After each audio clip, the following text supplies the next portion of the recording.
Jamie Smith, we are so delighted to have you here with us lecturing in our Joy in Adolescent Faith and Flourishing series. I want to, one of the most intriguing book titles I've ever heard is You Are What You Love.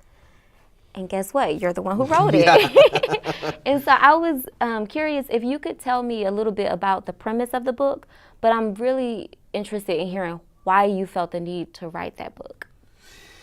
Yeah, thanks. The premise of the book is really trying to sort of, I guess, push back on very stunted and reductionistic ways that we think about human beings, right? So there's so many different, we reduce human beings to like these thinking things, these brains on a stick. And sadly, Christian education is often one of the guilty parties in that. So that we imagine, discipleship is informing people with the right ideas and doctrines and beliefs and Bible stories.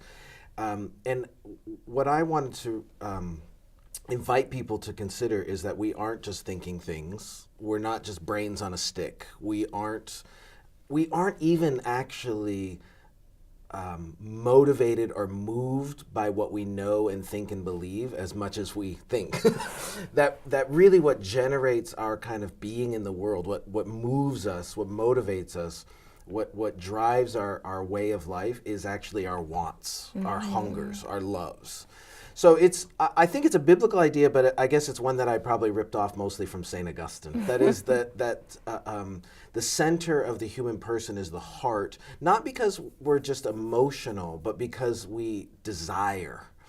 And to be human is to be one who is made to sort of hunger and long and crave and love. And so to say you are what you love is really to try to get at what moves you and shapes you and drives a way of life is what you crave and what you desire.